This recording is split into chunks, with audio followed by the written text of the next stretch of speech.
Hi everyone, welcome back to Chinnu's taste buds. ഇന്ന് ഞാൻ നല്ല ടേസ്റ്റി ആയിട്ടുള്ളൊരു മാങ്ങാ ചമ്മന്തിയുടെ റെസിപ്പി ആയിട്ടാണ് വന്നിരിക്കുന്നത്. നമുക്ക് ചോറിന് വേറെ കറികളൊന്നും ഇല്ലെങ്കിലും ഈ ഒരു ചമ്മന്തി മാത്രം കൂട്ടി കഴിക്കാവുന്നതാണ്. അപ്പോൾ അതിന് മുമ്പ് എൻ്റെ ചാനൽ ഇതുവരെ സബ്സ്ക്രൈബ് ചെയ്തിട്ടില്ലാത്തതുണ്ടെങ്കിൽ ഒന്ന് സബ്സ്ക്രൈബ് ചെയ്യണം. അതിൻ്റെ കൂടെ തന്നെ ബെൽ ഐക്കണിൽ ഓൾ എന്നുകൂടെ ക്ലിക്ക് ചെയ്യണം. ഇനി ഞാനിവിടെ ചമ്മന്തി ഉണ്ടാക്കാൻ വേണ്ടി ഒരു പച്ചമാങ്ങ തോല് കളഞ്ഞ് ചെറുതായി അരിഞ്ഞെടുത്തിട്ടുള്ളതാണ്. അതൊരു മിക്സിയുടെ ജാറിലേക്ക് ഇട്ട് കൊടുക്കാം. ഇനി അതിലേക്ക് ഒരു ചെറിയ പീസ് ഇഞ്ചി, 10 ചുവന്നുള്ളിയും കൂടി ചേർത്ത് കൊടുക്കാം. ഇഞ്ചി ചെറിയൊരു പീസ് തന്നെ എടുക്കാൻ ശ്രദ്ധിക്കണം, ഇഞ്ചിയുടെ വലിപ്പം ഒരുപാട് കൂടരുത്. പിന്നെ അതിലേക്ക് ഒരു ടേബിൾ സ്പൂൺ മുളക് പൊടി കൂടെ ചേർത്ത് കൊടുക്കാം.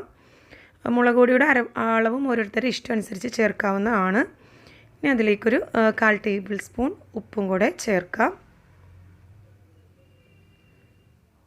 പിന്നെ ഒരു ടേബിൾ സ്പൂൺ വെളിച്ചെണ്ണയും കൂടെ ചേർത്ത് നന്നായിട്ടൊന്ന് അരച്ചെടുക്കാം. ഇതിൽ വേറെ തേങ്ങയൊന്നും ചേർക്കേണ്ട ആവശ്യമില്ല. അപ്പോൾ ഈ ഒരു പാകത്തിന് നമുക്ക് ചമ്മന്തി അരച്ചെടുക്കാം.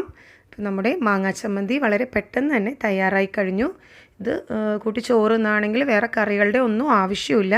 ഈ ഒരു ചമ്മന്തി മാത്രം കൂട്ടി നമുക്ക് എത്ര ചോറ് വേണമെങ്കിലും കഴിക്കാവുന്നതാണ്. അപ്പോൾ നല്ല ടേസ്റ്റി ആയിട്ടുള്ളൊരു ചമ്മന്തിയാണ്. എല്ലാവരും ട്രൈ ചെയ്ത് നോക്കണം. റെസിപ്പി ഇഷ്ടമായെങ്കിൽ ചാനൽ ലൈക്ക് ചെയ്യുക, സബ്സ്ക്രൈബ് ചെയ്യുക.